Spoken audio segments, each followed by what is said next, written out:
Control हाथ में है, चालू किया, अबू चले गए, भैया चले गए, चलो अपना काम शुरू करो। मैं औरतों को इल्जाम ही लगा रहा हूँ, लेकिन मर्दों ने कुछ एहतमाम ही नहीं किया उनके लिए किस चीज़ का। तो उनको लगा खाली वक्त क्या करना है, खाली वक्त को टीवी के सामने बैठ गए। और फिर उसके बाद नतीजे जब खतरनाक सामने आए, बोला ये ऐसा क्यों हो गया, वो ऐसा क्यों हो गया। आपने उनकी तरबियत का नज़मी कहाँ किया, और जो आप कह रहे हैं अफसोस कर रहे हैं कि होगा वो ऐसे। तो तरबियत का है जबरदस्त नज़म की। इसी तरह सातवीं चीज़ जो घरों की इस्लाह के अंदर हम करेंगे वो ये है कि घर में आने और जाने इजाज़त लेने का एक नज़्म और एक सिस्टम हो आपके पास, इसलिए इसका ताल्लुक पर्दे से है। घरों में आने जाने का नज़्म, और अल्लाह रब्बुल इज़्ज़त इस बात को सूरह नंबर 24 आयत 27 में फरमाया, या अय्युहल्लज़ीना आमनू, माफ करना मैंने फरमाया, या अय्युहल्लज़ीना आमनू ला तदखुलू बुयूतन गैरा बुयूतिकुम हत्ता तस्तअनिसू व तुसल्लिमू अला अहलिकुम। ऐ वो लोगों जो ईमान लाए हो, ईमान वालों से खिताब और सुनो कि अपने घरों के अलावा दूसरे घरों में दाखिल मत हो जब तक कि सलाम ना कर लो अहले खाना को, और इजाजत ना तलब कर लो, या इजाजत तलब ना करो, व तुसल्लिमू और सलाम ना कर दो घर वालों को, है ना। इसलिए कि पर्दे का मामला है, और पर्दे का एहतराम यहीं से शुरू होता है, और बेपर्दगी भी यहीं से शुरू होती है। पड़ोसी तो है, चचेरे भाई तो है, भाई का बच्चा तो है, बहन के बच्चे तो है, लेकिन आपकी बेटियों की मेहनत नहीं ना हो सब बगैर जात के यहाँ सकते हैं, लेकिन हमारे पास आज इस पर्दे का एहतमाम जरा बना अफसोस के आज एहतमाम नहीं, बड़ा दीनी घराना लेकिन पर्दे का एहतमाम नहीं। क्यों पर्दे को हम भूल जा रहे हैं, क्यों हम ऐसे कल्चर्स को ऐसी चीजों को अपना रहे हैं जो शरीयत के ऐन खिलाफ है। जिस शरीयत ने इतनी तहारत का एहतमाम किया कि नजरों को नीचे रखने से, दरवाजों में दाखिल होने से लेकर औरत घर से निकले तो कैसा निकले बता दिया, उस शरीयत के मानने वाले इतने कैसे बेगैरत हो गए अपने दिन के इस मामले में। कम से कम पर्दा बड़ी अहम चीज है, पर्दा गैरत की अलामत है, बेपर्दगी अफसोस का बेगैरती की अलामत। तबर्रुज दिखावा करना या दौरे जहर जैसा अपना जीनतों को बताना, ये जहलत की अलामत है। ये इस्लाम की हदीत नहीं है। इस्लाम का ऐसा पाकबाज दीन है कि नबी अकरम सल्लल्लाहु अलैहि वसल्लम ने एक बार देखा रास्ते में औरतें चल रही है, बीच से चल रही है, आपने कहा खबरदार सुन लो, औरतों के लिए किनारे है, किनारे, और मर्दों के लिए बीच का रास्ता है। रावी हदीस कहते हैं अगली बार से औरतों ने इस पैगाम को सुना रसूल अकरम की, दीवारों से ऐसे चिपक कर चलती थी कि कभी कभार उनके बुर्खे जो है वो चादरें जो दीवारों में टक जाती तो निकालना पड़ता उसमें, इतना चिपक कर चलती रास्ते से। एक मतलब आपने देखा मस्जिद नबी में मर्द और एक ही दरवाजे से आ रहे हैं, तो आपने कहा औरतों के लिए पीछे से और मर्द के लिए आगे वाला। उस दिन से लेकर आज तक मस्जिद नबी में औरतें पीछे से और मर्द आगे से आते हैं, रास्ता तक अलग है दोनों के दाखिले का। इतना एहतमाम कर देगा जिस शरीर ने इतना एहतमाम किया कि कुछ औरतें नबी अकरम सल्लल्लाहु अलैहि वसल्लम के पास आई और सुने औरतें इस रिवाज को, मर्द भी सुने, इसलिए कि मर्दों की बेगैरती औरतों को जो बेपर्दा निकाला, गैरतमंद मर्द अपनी औरतों को बेपर्दा नहीं देख सकता। नबी अकरम सल्लल्लाहु अलैहि वसल्लम औरतें और अल्लाह के रसूल हम जब चादरें ओढ़कर चलती हैं रास्ते से, तो वो चादरें जो है नीचे लटकी है, कोई बात तो कहा कभी कभार पेशाब और पैखाना भी होता है, गिलाजत होती है, गंदगी होती है, उसमें गिर जाता है। तो कहा क्या हम जब गिलाजत आए तो अपने चादरों को उठाए ऊपर कर? नबी अकरम सल्लल्लाहु अलैहि वसल्लम जवाब देते हैं ना, तुम उस वक्त भी चादरों को ऊपर नहीं कर सकती हो। क्या वो चादरें पेशाब और पैखाना में गिरने के बाद मिट्टी में गिरती है तो कहाँ तो पाक हो जाती, ऊपर मत उठा नहीं सकती।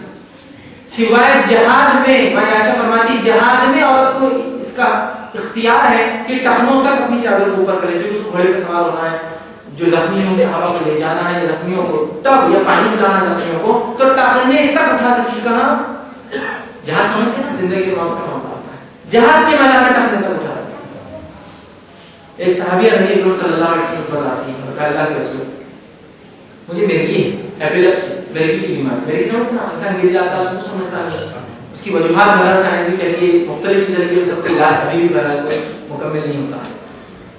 तो उनको मिर्गी थी और वो गिर जाती है, कहा अल्लाह के रसूल मुझे दुआ कीजिए मेरी मिर्गी का मर्ज दूर होता है।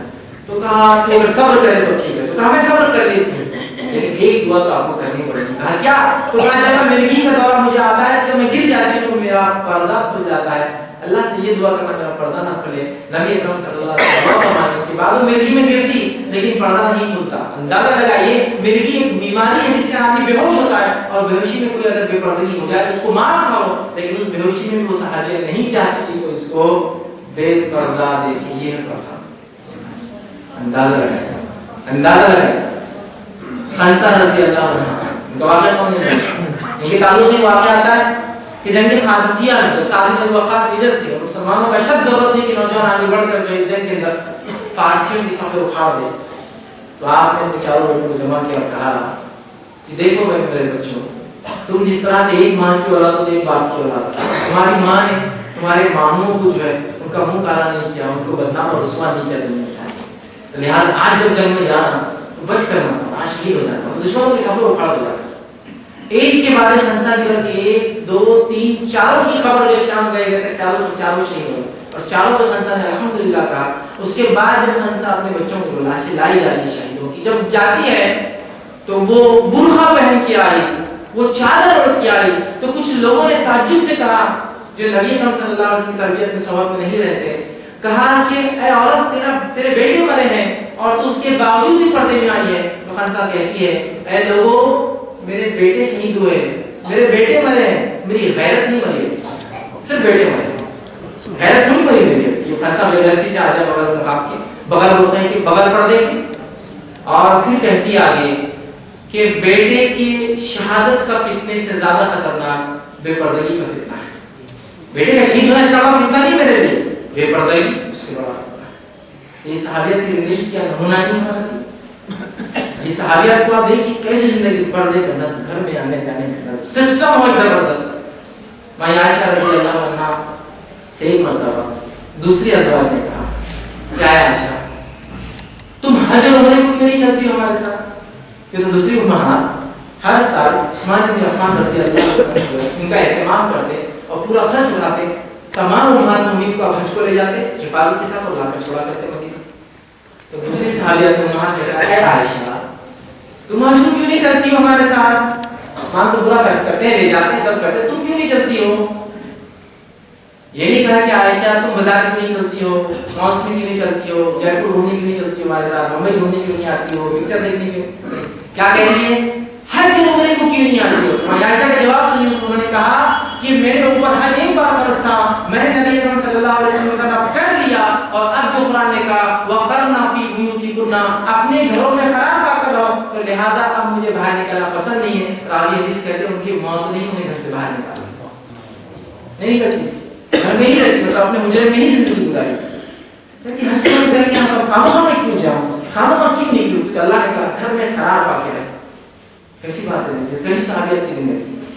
فاطمہ رضی اللہ عنہ کا واقعہ سنا، انہوں نے ایک بار اپنے ایک سہیلی کو بلایا اور کہا یہ عربوں کا عجیب طریقہ ہے، جب لوگ مر جاتے ہیں تو تختے پہ لے جاتے ہیں، عربوں کے زمانے میں آج بھی وہی طریقہ ہے، تختے پہ جاتے ہیں، ہمارے جنازہ ڈھکتے نہیں، تختے پہ لے جاتے ہیں۔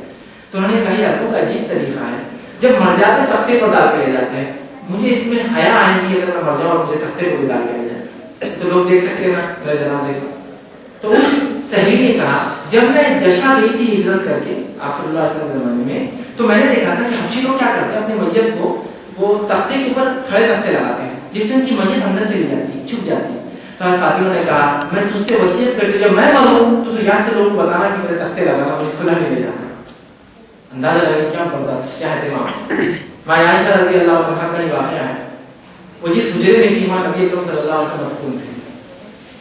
جب اپنے والد کا ان کے انتقال ہوا انہوں نے اجازت مانگی آپ کو بھی دفنا کیا جائے۔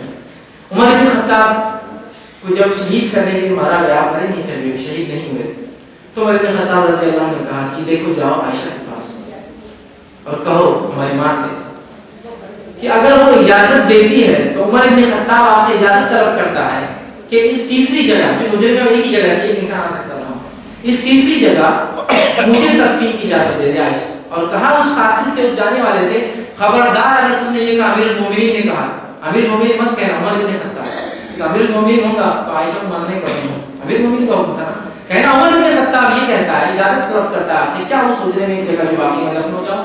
میں عائشہ کہتی میں نے اپنے لیے وہ جگہ رکھی ہے ریزرو کر کے تاکہ ایک طرف شوہر دوسری طرف باپ ہو تیسری طرف میں۔ لیکن جب عمر نے پیغام بھیجا تو میں انکار نہیں کر سکتا، عمر نے انکار کون کرے، کہا میرے دل کو بہایا نہیں عمر، کیسے میں کہوں کہ عمر نہ، میں نے اجازت دے دی۔ عمر وہاں تسلیم کر دیا گیا۔ وہ کہتی ہے اس دن کے بعد سے جب بھی میں اس حجرے میں جاتی تو اپنے چہرے کو ڈھک کر جاتی، اس لیے کہ پہلے باپ اور شوہر تھے، اب عمر آ گئے ہیں، اب میں کیسے کھلے جاؤں گی اس حجرے کے اندر جب عمر مدفون ہے؟ مطلب یہ غیر محرم کی خبر سے بھی دیکھی کیسی حیا تھی، عمر مدفون ہے نا، تو میں کیسے جاؤں گی اس حجرے کے اندر؟ جب اس حجرے میں اس کے بعد وہ کبھی گئی تو اپنا نقاب ڈال کر جاتی، کہتی کہ آپ عمر مختون ہیں، پہلے